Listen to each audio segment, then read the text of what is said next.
sharing here, I just happened to the chance upon a wonderful conversation between two wonderful sisters in the Lord, and we have Jeanne and Janette.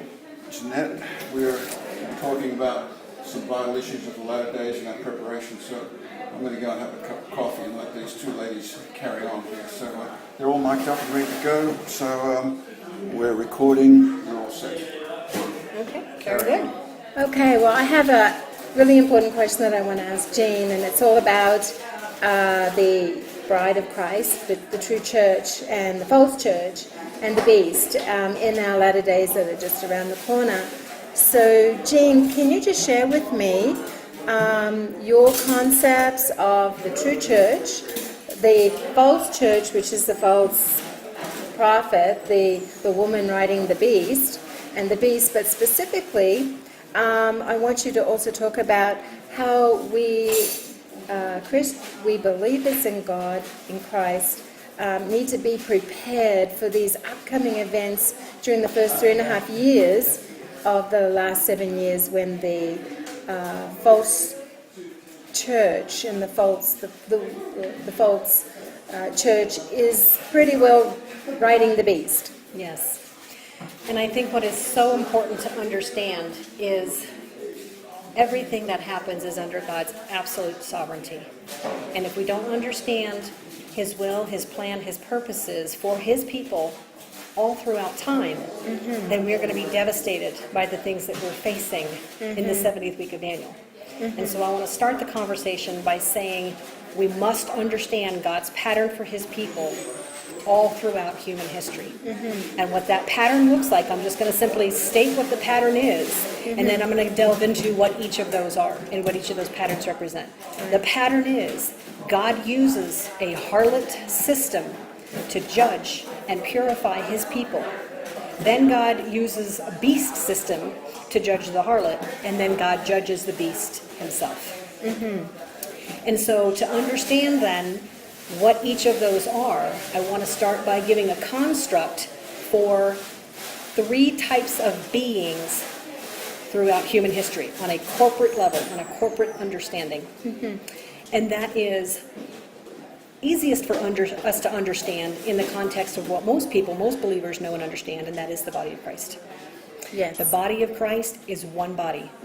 As maybe somebody I think mentioned it earlier, God is not a polygamist. No. He has one bride. That's right. One elect. Made up of many members. Exactly. Exactly. One body, yet That's the same. right. From the beginning of creation until the day that Jesus sets foot back on this planet to reclaim its rule, there is one bride. That's right. One body, one collective entity of people. So in that sense, we can understand. Thank you very much. So from that sense, we can understand a corporate body, as I'm talking about from an allegorical standpoint, a corporate body. But there are 2 other corporate bodies that have also been in existence from the beginning of time and until the end of time. And these 2 corporate bodies are constructed in the same way that the true bride is. And that other corporate body is called the harlot. Yes. And then there's a third one called the beast. Yes. And each of these corporate bodies, in a sense, they start out very small in the book of Genesis. And what starts out as a person in Genesis ends as an entire people group in Revelation. Yes. What starts out as an idea in Genesis ends in a total rebellion in an entire religious world system or political world system by the time of Revelation. Yes. And in the very same sense as, there's wheats among the tares. Don't you want us to pull up the tares? No, you might pull up in the wheat and let them all grow together. Yes. And so from the beginning of time, when the seeds are first planted, until the end of time, where it's all harvested, they're all growing together, living together, operating together, governing each other together. They're all together. Yes. But as you get towards the end of time, each one of these beings becomes glaringly obvious as to who and what they are. That's right. So if you understand the way that God does this process, then we will understand, as the true bride going into the 70th week of Daniel, how to handle and how to understand God's sovereignty and understanding His plan. And so God's government is so transparent, there's no hiding, totally unlike the governments we have on earth today. Right. So continue with your story there. Yes, so I'll maybe just give it a little bit more background as to an understanding of each of these beings Yes. and the essence and the core of who they are. Yes. And so I mentioned a little bit earlier, when you talk about this planet and things that are living, things that have life, Yes. in order to have life and to exist and to function and interact on this planet, Yes. you have to have a body. You have to have a physical body. That's right. And so as a living being, the most basic element is the body. Yes. So living things that have a body, and that's all they have, are still Yes. living. Yes. And the best example of that are plants. That's right. So everything on this planet that is living, that only has a body, best example are plants. Yes.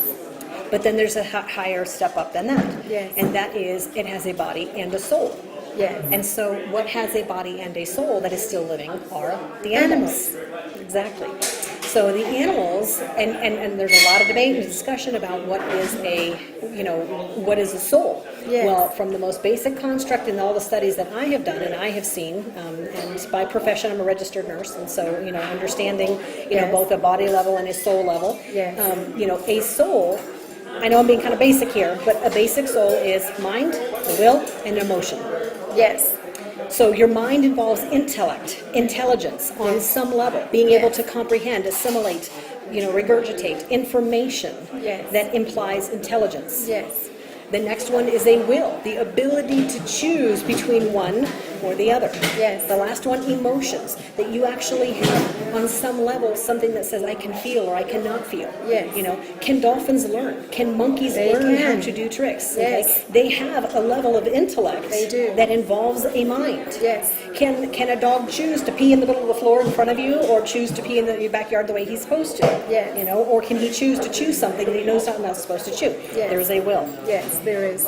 Now, there is also, can animals have an opinion one way or the other, whether or not we're coming home from work, or coming home from something and we've been gone for a long period of time? I think their little tails are pretty indicative of Yeah. how they feel How they feel. about us coming home. Yes. So animals have souls. They do. There's a Hebrew word that is translated soul in the Old Testament, and that is the word nephesh. Yes. And nephesh is used interchangeably for both animals and humans. Yes. It talks about a soul. Yes. So the next higher level up is an animal. Then after that, what's even higher is if you have a body and a soul and a spirit. Yes. And the only living being on this planet, or in the known universe at this time, Yes. that has a body and a soul and a spirit on Yes. this planet Yes. is mankind. Yes. So as human beings, we are first and foremost spirit beings, are. clothed in a physical body, That's allowed right. to have dominion on this planet. Yes. However, at the fall, Yes. we lost our spiritual identity. Yes.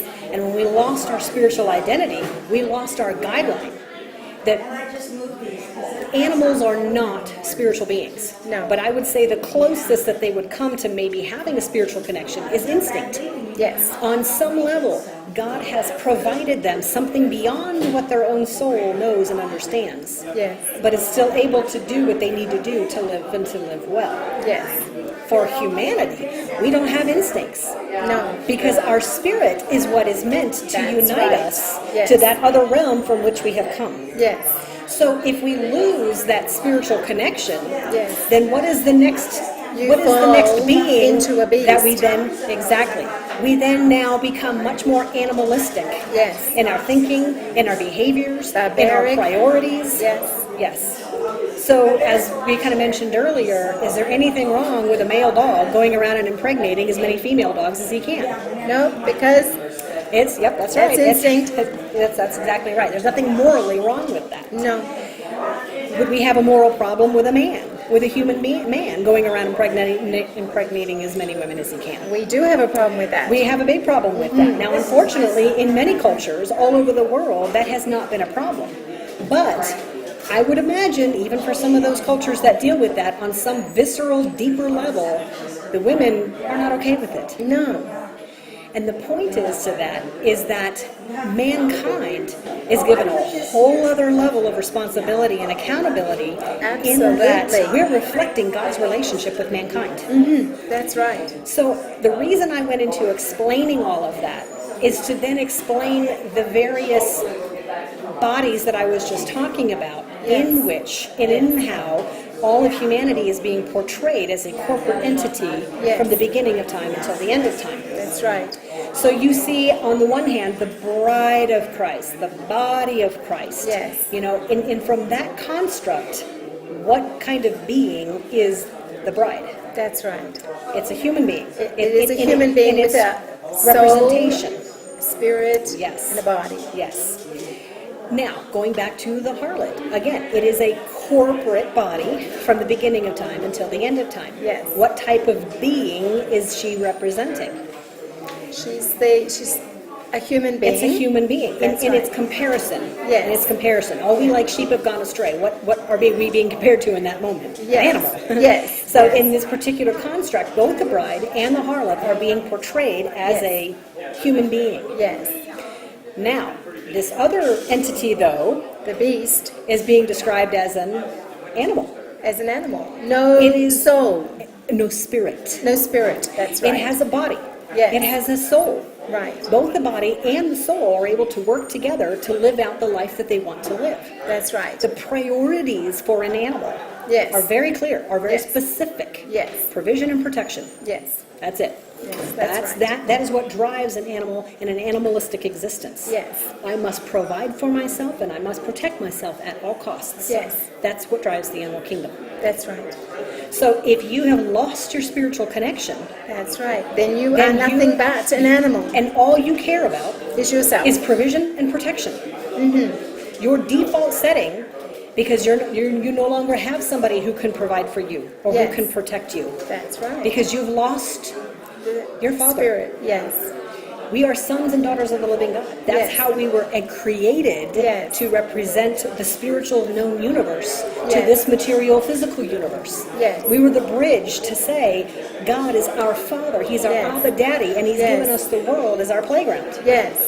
So when we understand from that construct, Yes. then we never have to worry about where our next meal is going to come from, No, or whether or not He's that's going to right. protect us, or He's going to provide for us, Yes. because He's our Daddy. Yes. He's going to provide for us and He's going to protect us. But Exactly. when we rebel against that and we Yes. no longer have a father, Yes. then we take on an animal instinct that Yes. says, I must provide for myself and my own no matter what. Yes. And so we then go from being human To the beast. to being an animal and Yes. being a beast.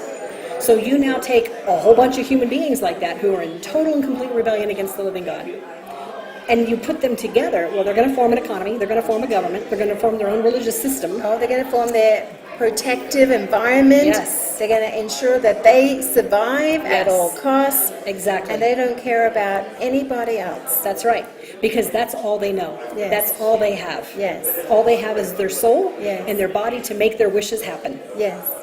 because they have no connection to anything higher than that. Yes. But there is still a very real spiritual realm, Yes. and there is a very fallen spiritual realm. Yes. So that spiritual realm comes on the scene and says, oh, I've got a puppet. Oh, isn't this wonderful? I can manipulate this puppet however I want to, because they're spiritually defunct. They are. They're deprived. They Yes. have nothing. Yes. So I can come in and create a spiritual reality now for them that says now they can do whatever I tell them to do. I And can that's all they deceive know. them into thinking that they can live forever. Right. Oh, we'll just come out with these artificial bodies, and we'll surgically take your thoughts and your memories, and we'll put them in an avatar, and you can choose what that avatar will look like. Yep. Don't worry about a thing. We will take care of you, that you live forever. That's right. That's right. And so because there is no, from a human being standpoint, if you're a human being, you don't have an instinct. God in His mercy, the closest thing to a spiritual connection to the animals, gave them an instinct. He didn't give human beings an instinct because He gave us a spirit. He did. And that spirit is what makes the decisions. Yes. So the spirit is the decision maker. The Yes. soul is the one that instructs and carries it out. And then the body is the mechanism by which it is then implemented on the planet. That's right. So if the spirit component is gone, they still need a spirit component. They don't understand why, or they don't know why, No. but they put it into place. Yes. And the other system that is dark Yes. and wants to be, they Take advantage more of than these happy. Yes. puppets, Exactly. these empty-minded extensions of Yes. shadows. Right. Exactly, because they've lost. They have lost. They've lost it's not intuition, but the closest thing to it. They don't know. They're completely dark, they're completely blinded, and they're just a puppet. Mm-hmm. And that is the reason why of these three beings, two of them are described as human. Yes, and because one they of them- still have a spirit. Because they still have some connection So on a there's some spirit connection, level. yes. There is a recognition, there is an understanding, and there is on some level, Yes. there is a longing for that spiritual connection. Yes. On a beast level, on an animal There isn't level, any. there isn't any.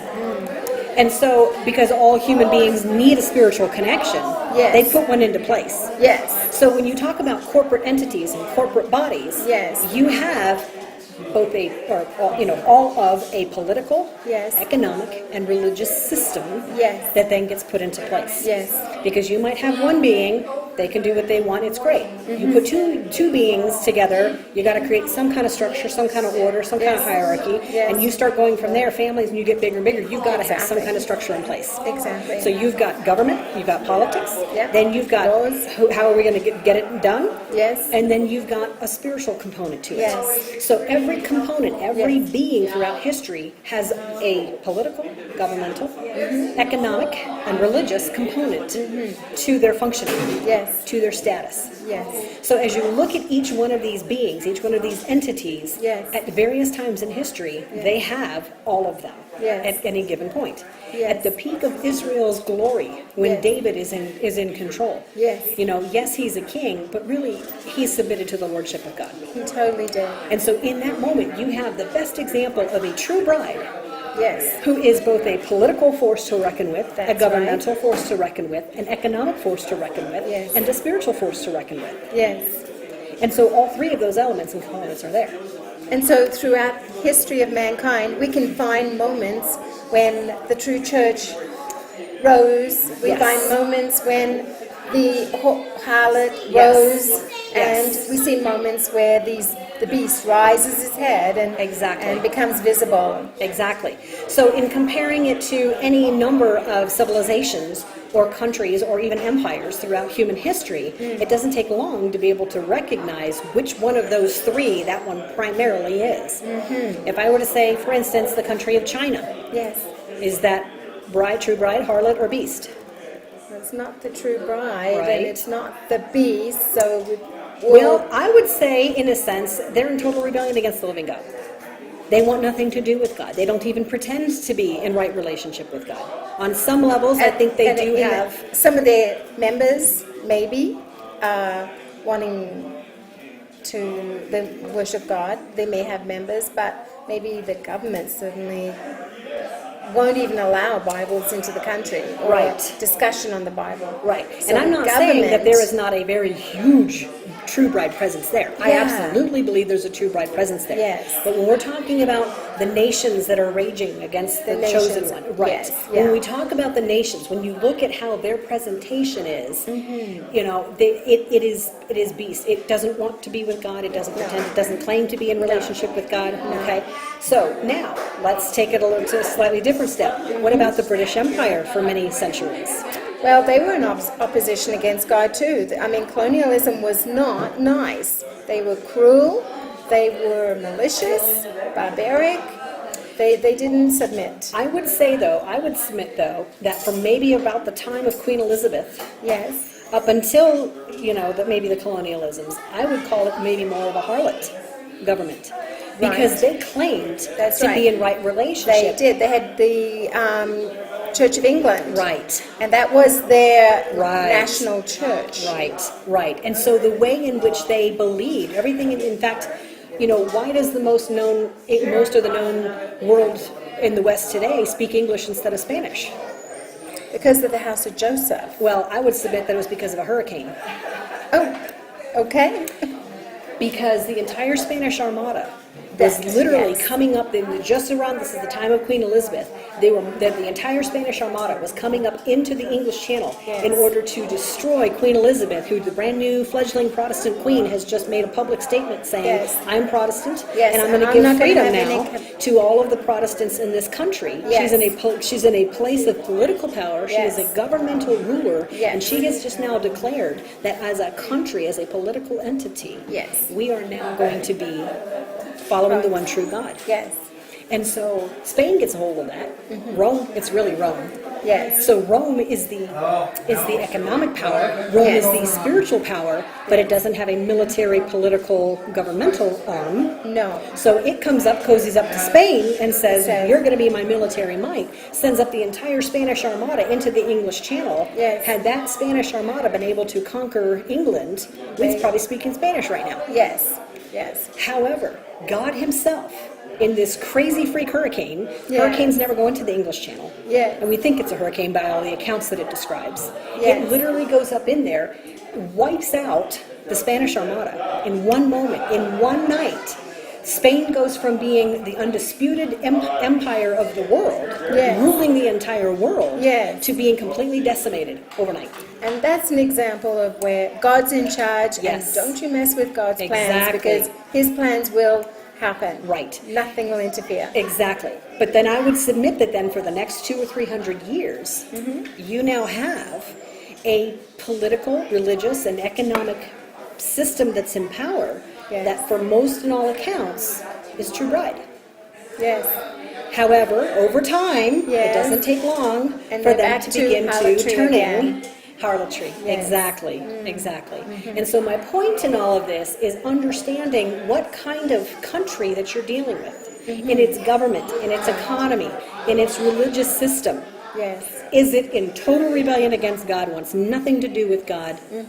Or does it claim to be, does it pretend to be on some level in right relationship with God? Yes. Or is it strong? Is it sturdy? Is it faithful in its early government? Yes. So again, same thing with the United States of America. In our early colonial days, They were as the strong. government, exactly, as the governments are being formed and the structures are being formed, and it was very interesting. It was God-fearing. Exactly. And what's so interesting, and I'll just simply maybe state this for just a minute, is that democracy, certainly within the context of the human condition, should not work, does not work.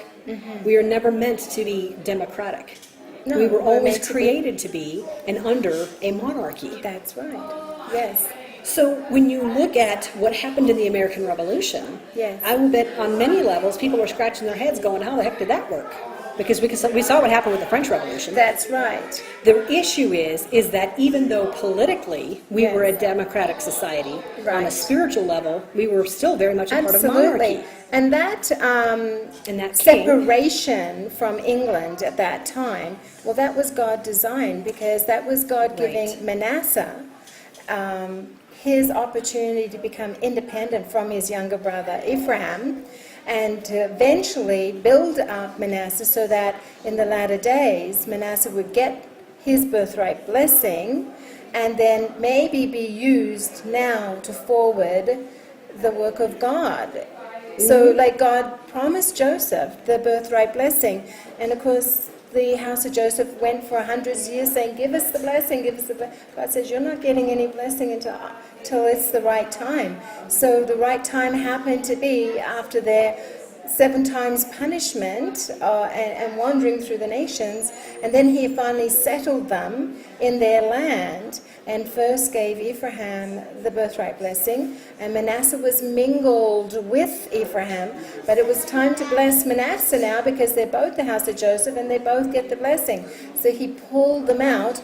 Ephraim was a little bit clutchy and wanted to keep them, but he said, no, you're coming, because Manasseh's going to get his blessing, and I'm going to bless Manasseh, and it may be Manasseh now to take the final work and of God to the church, to the true church, and build her up. That's yet to be seen, because I do still think Abraham will rise up, and so the whole house of Joseph will work together. But back to your story. well, and that's a beautiful summary, I think, of what God is doing within the true bride. In both parts, in both houses of the true bride. Yes. So I'm sort of moving back out and, Yes. and talking about all three of those beings Yes. from a panoramic Global view. perspective. Right, global Yes. and panoramic from the beginning of time until the end of time. That's right. And all Yes. three of those bodies, and how all three of Right. them are working together and interacting. Yes. So I don't know if they're inside there or if they're, because it's all quiet and all the doors are open, so I don't want to be talking really loud when, So Okay. They Keep seem going. okay. All right. So from a massively panoramic intergenerational Yes. standpoint, as we are able to understand each of these empires Yes. in how they're formed and how they go through time, Yes. and then how they eventually fall, Yes. it's interesting to see how they start out. Yes. And how they start out, if they start out in total in rebellion and defiance against God, their lifespans are quite a bit shorter than those who start out with good intentions Yes. as, and quote unquote, a true bride. Yes. But what is so fascinating to me is that only twice in human history have I ever seen a government that in its initial early stages is true bride, continues to stay true bride for a long period of time, and gets to empire status. And it really didn't get to empire status the first time around, but that was the nation of Israel. God said, "You are my people." Yes. And then yet when I look at the empire, when I look at Britain, Yes. and I see a very true bride beginning, and then I Yes. see a harlot, Yes. and so on and so forth. Yeah. But I must say, as great as Great Britain was, Yes. I still have not seen the type of expansion that we have seen with, if I may call it, just because I've heard others say it, Yes. Pax Americana. The American piece, the American influence, the American Yeah. tentacles, the American empire that has now covered the globe. Yes. I haven't mentioned this before, but I'll mention it now. My mother and father are pioneer missionaries to Siberia, Russia. And they have reached a people group basically 100 miles south of the Arctic Circle. Oh, and these wonderful. people in these villages live basically in the 17th century. Yes. And so here is a virtually unreached people group. Sometimes Nat Yes. Geo, there's been some things where Nat Geo has gone up there and supposedly Yes. unreached. Well, Yeah. when my parents were there, you got people, I mean, they don't have computers, they don't have internet, know. but you got people walking down the I street, know. they have a Nike tennis shoe on. Yeah. Yes. They have some kind of Michael Jordan basketball short on. Yeah, they still have some things. What would Pax Romana, would Rome have, what would have Rome done to have that kind of allegiance on the other end of the planet? Yes. Yes. And my point is that in a sense, there has been, if I can go back to the word again, a sense of tentacles around the entire planet. Yes. That even though God has blessed America Yes. in so many ways, Yes. and has given us an empire status that was Yes. undisputed, certainly at the end of World War II, Yes. Yes. what started out as true bride in its very maybe inception Yes. has now been turning. Yes, it has. And we got to turn it back to true bride. But I don't see, so here's what I think is so important to understand and to recognize, is that going back to this whole component of all three of these beings, all three of these entities, Yes. in their various positions and powers and political, religious, and economic. One of the things I find so fascinating is that in the book of Revelation, there are 2 whole chapters specifically dedicated to the harlot. And in the first chapter, we see a very spiritual description of the harlot. So much so that it's really, in a sense, a spiritual understanding of the harlotry from the beginning of time. Because she's riding this animal that Yes. has 7 heads and Yes. 10 horns. And we Yes. eventually then find out later who that creature is. Yes. It's the beast. Yes. But what we see, though, is that if this beast has 7 heads, and those 7 heads represent the 7 times throughout human history that this dragon has inserted himself and said, okay, well, you don't know what you're doing, but I know what I'm doing. Yes. And I'm going to raise you up as an empire to destroy Yes. my people. Yes. And so that has happened with Egypt, and then Assyria, and then Yes. Babylon, and then Yes. Medo-Persia, and then Greece and Rome, and eventually the Antichrist. Yes. But the point is the harlot has been riding her all along. Yes. Yes. So we understand that she and her spiritual, if nothing else, her spiritual influence has been around from Yes. the beginning of time, Oh, and of will course. continue through till the end of time. Yes. However, then in chapter 17, I believe it's chapter 17, we are also then describing, the harlot is being described for us, but now it's no longer necessarily from a spiritual standpoint, it's from a political and an economic standpoint. Yes. Yes. And there is a very specific entity in power from Yes. a political and economic standpoint Yes. that is very much in power by this point in time. Yes. And just in case there's any, potential thought of, oh, that's just kind of one giant allegory, that's not real and physical, there are 2 whole verses right there at the end of chapter 17 that, hey, just in case you want to make a spiritual allegory here, make a spiritual allegory to this. Cinnamon and spices and gold and silver and wool and flax and all. I mean, there's this whole list of all of these goods and services. And by the way, the bodies and souls of men. Trader. Oh, and bodies, yeah. But these 2 verses are are being very specific of the economic goods that are being exchanged by this very real, very powerful political and economic entity that is harlot in her very nature. She's not beast. She's harlot. Yes, that's right.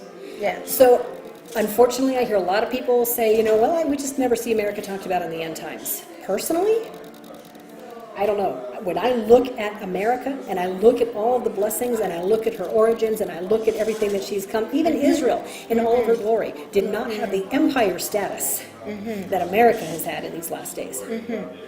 But the British Empire ruled Yes. a superpower for 250 years. They did. And God said he would, when Jacob gave the blessing to Ephraim, he crossed his hands, remember? And Joseph said, no, the greater blessing should go to the firstborn because that's tradition.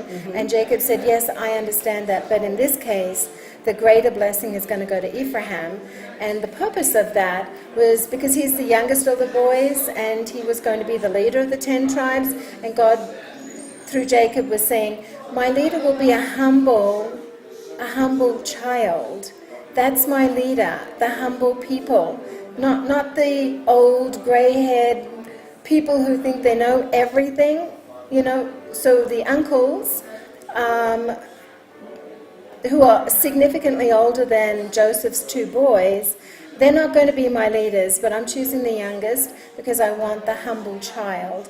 And that's what Ephraim represents to me. And to him, I'll give the greater blessing. But Manasseh will not be cheated of the blessing. He too will become a great nation. So he becomes the great nation to receive his blessing after Ephraim, and he gets 70 years of being a superpower.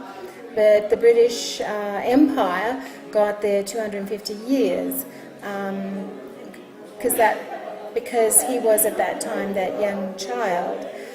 God's just telling us that my greatest leader will be someone with that humble spirit, the spirit of a child, the teachability of a child. And if you could really just value that, my greatest leaders will be the most humble of all people out there, and they won't be flashing credentials when they get up to serve. And they will be the greatest servant of all. And that's what he really wanted to see. And if we could have seen little Ephraim at that time and his older uncles who were getting grey-haired by that time, we would really appreciate why he crossed his hands.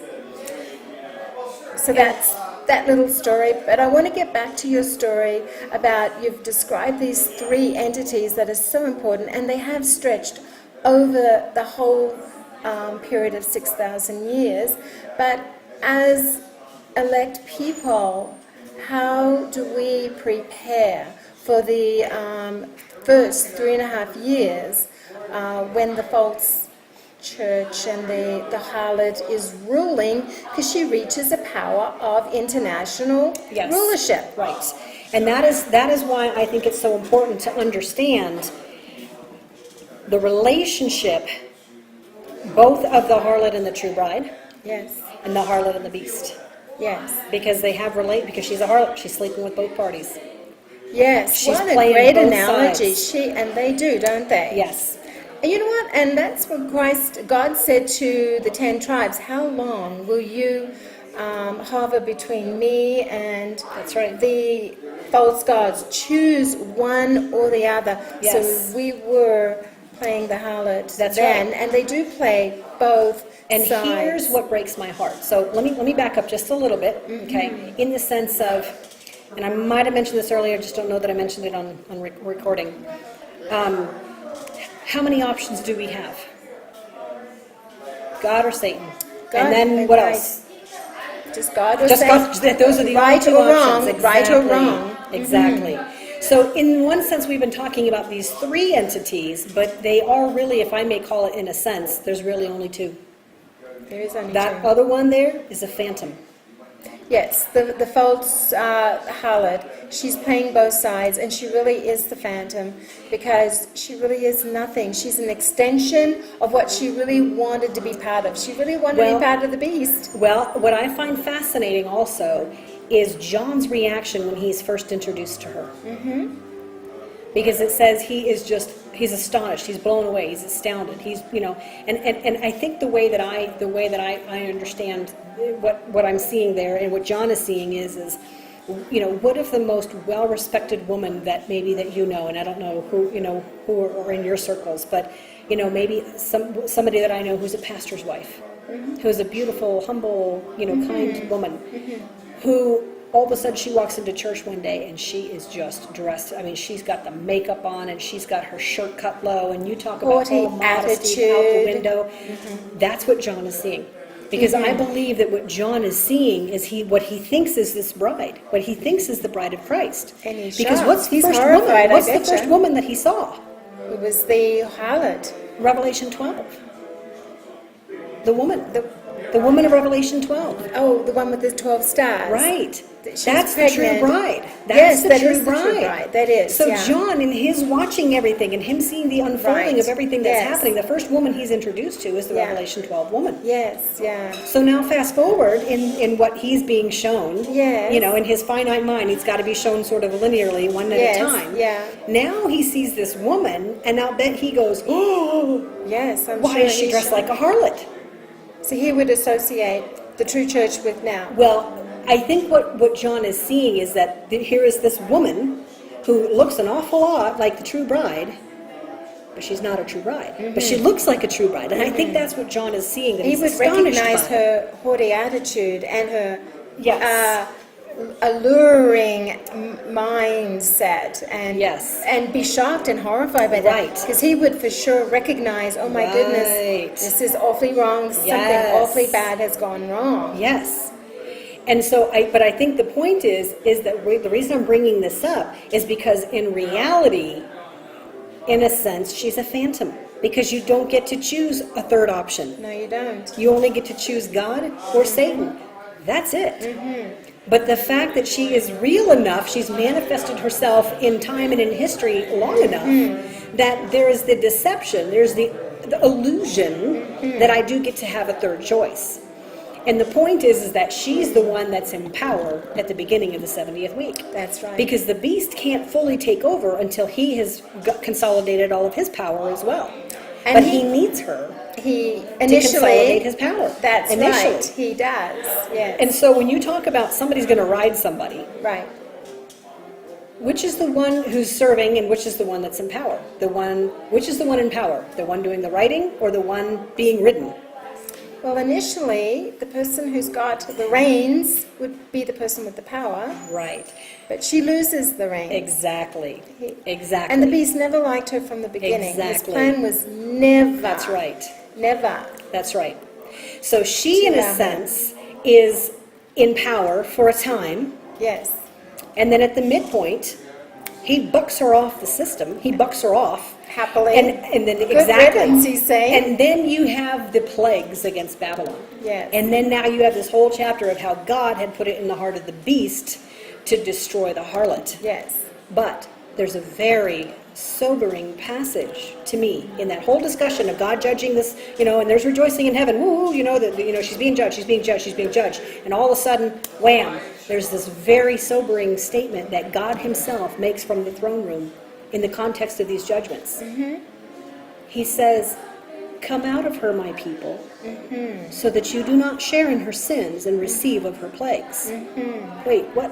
Whoa! Oh, I thought we were talking about the harlot here. Why does God, just in the middle of this, discussion about judging the harlot, say, "Come out of her, my people, so that you do not share in her sins and receive of her plagues"? Right. And the reason for that is because yes, you have harlot, but the point is that the harlot is sort of this unhealthy, sickening blending of both sides. Yes. And the reality is, as James says, to be friends with the world is to be an enemy of God. I know. You adulterers and adulteresses, do Yes. you know? And that's where he says that. And the Yes. point is that even though we are true bride, we Yes. can, at times, still play the harlot. Oh, yes, yes. And you know what? Not Christmas may be an example of playing the harlot, because it's a pagan celebration, and they've painted it to appear like it's Christ's birthday, and the gift giving, which is also pagan, the tree's pagan, Exactly. everything's pagan. Exactly. But you know what? They just say, well, we know, but it's okay. Right.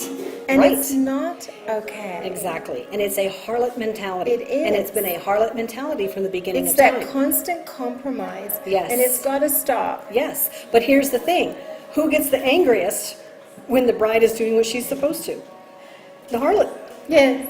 Yeah. So she keeps, That's instead right. of being corrected, all the she believers, keeps attacking. Yeah, all the believers who want to keep the law of God, keep the Sabbath, Yes. and keep the commandments carefully, That's right. diligently, That's right. and keep the holy days, then But what's so painful and what's so difficult about this process Yes. is that you really do have true bride that much of the time is still playing the harlot.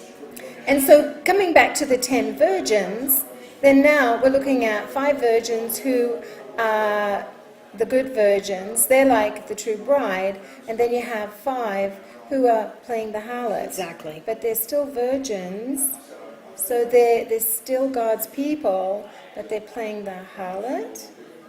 Would you? Well, so here's the thing. I guess my concern about that is, can you lose your salvation?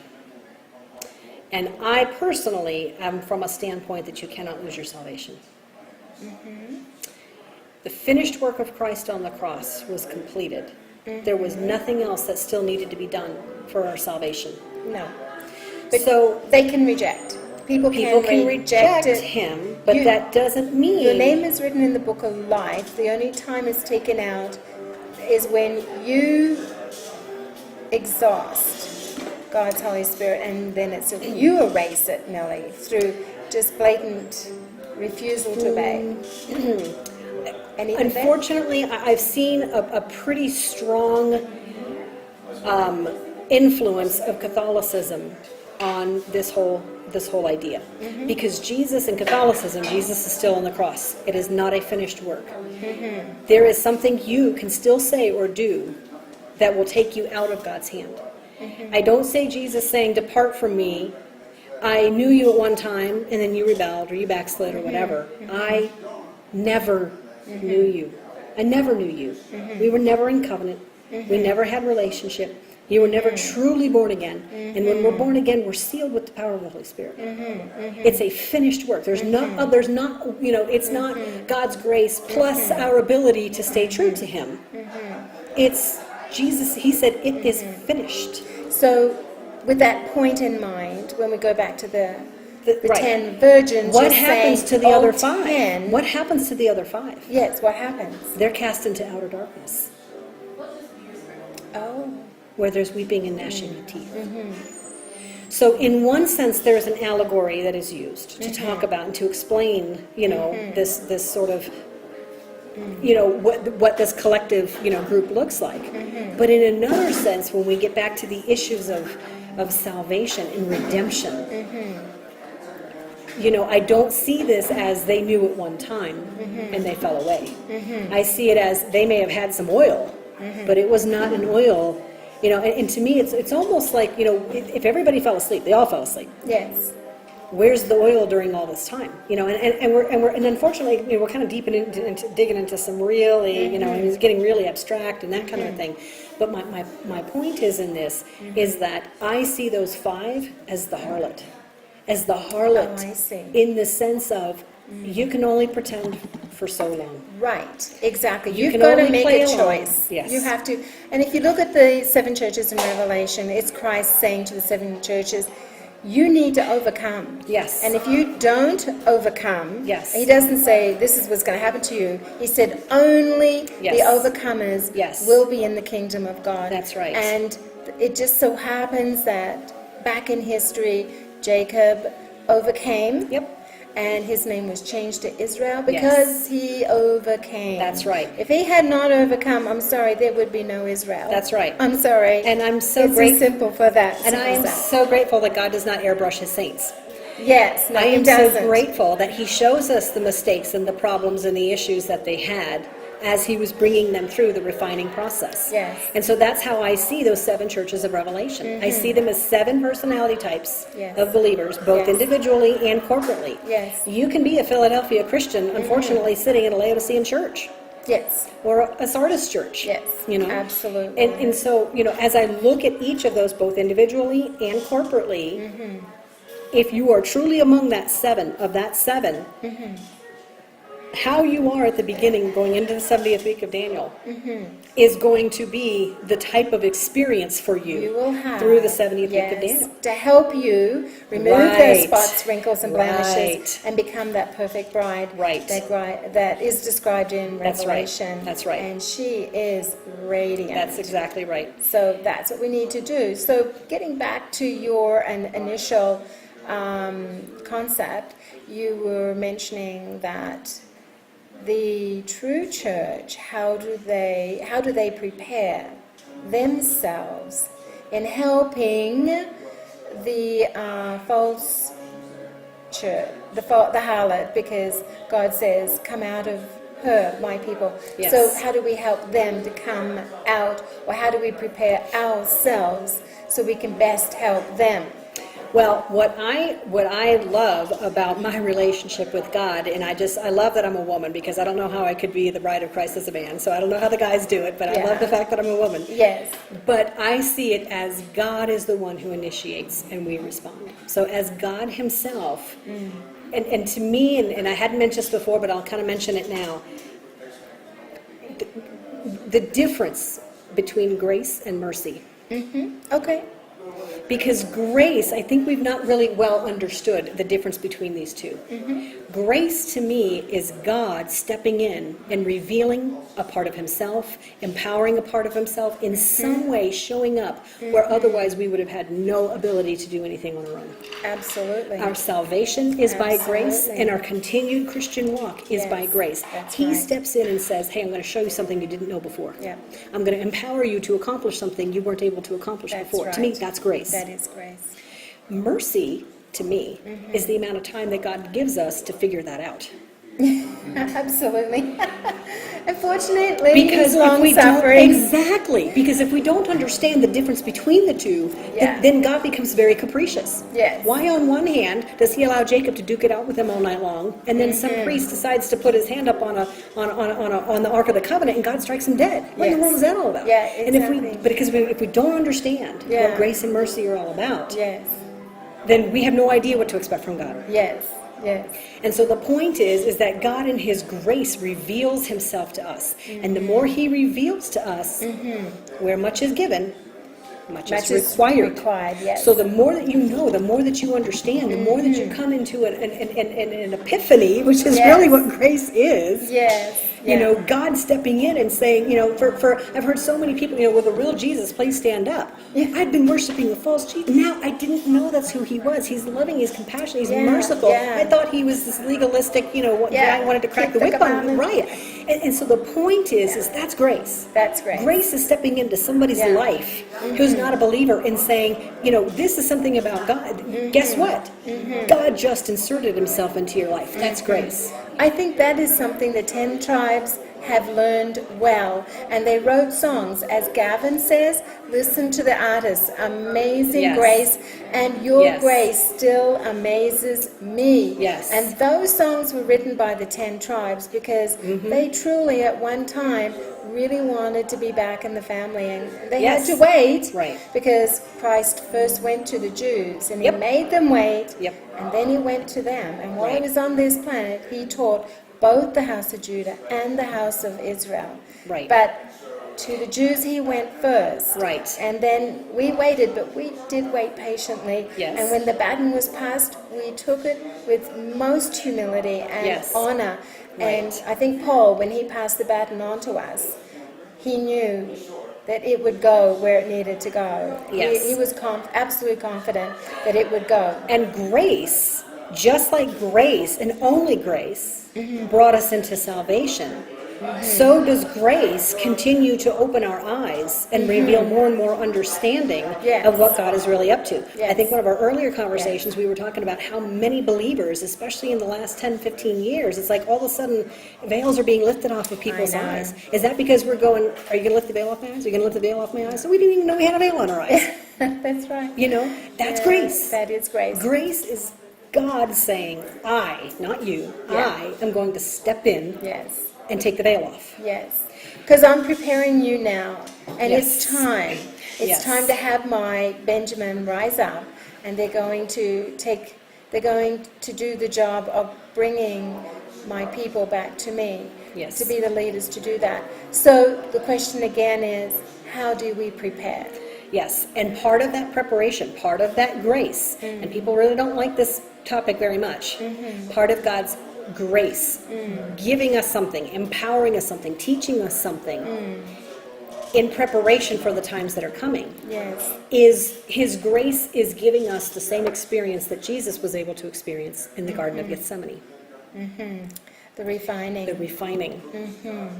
Gethsemane. What was Gethsemane? Yes, we think of it from a spiritual standpoint as Jesus in the garden, but what was Gethsemane? It was the oil press. It was the Mount of Olives. If you want oil, how does the oil get made? It gets crushed and ground, and it was not crushed, but there's a pressing. There's this the harder it's pressed, the better the oil becomes. Right. So, and one of the things that I often get very concerned about when I look at even the word tribulation, the word tribulation in the 55 times in the New Testament that it is used, the word tribulation, about 55 times in the English translations, the word tribulation is used. Of those 55 times, about 52 or 53 of them is talking about believers. When you are tribulated by this, when this happens and you are going through all your various trials, and you know, it's the Greek word tribulated, lipsis. You know, broad is the way that leads to destruction. Straight is the way, and narrow, it uses the word straight and narrow, right? It does, But guess what the word narrow is in the Greek? What? Tribulated. Oh my goodness. If it was truly translated into English, it would say straight is the way, and narrow or tribulated is the way that leads to life. Yes. But no, you've got pre-tribulation, dispensational, translators who say, oh, we can't put tribulated is the way that leads to life in there we don't because believe in that. we're not going to be tribulated. No. Yes. So they made it narrow. Yes. And completely lost the Greek understanding. Yes. Straight is the way, and tribulated is the way. And that I can leads to tell life. you, if we don't get that tribulation, we're going to be happy to stay exactly the way they are, because the evidence is when the house of Joseph has been given the blessings, the birthright blessings, and all the wonderful blessings, life has been so good. They've all nearly fallen away from God. Yes. So now what God has to do is to bring on the tribulation and bring them back to Him. And it can only be through tribulation for most people. That's right. Because, I'm sorry, life is just too good. That's right. And unfortunately, here in America, we're told, become a Christian, and God will sign off on sign up on the dotted line of ease. Exactly. And that's the quick and spiritual easy heritage that we're given here in America. Yes. We're not told you should count the cost. That's we're right. not told. Are you prepared to drink from the cup of Christ? Right. Are you? Right. So I just want to say in conclusion, because we've had such a wonderful conversation, for the viewers listening, what would be your final words of wisdom that you would give to them so that they could be prepared for this upcoming event that's probably soon on the horizon, the rise of the harlot? I would end my conversation the way that I started it.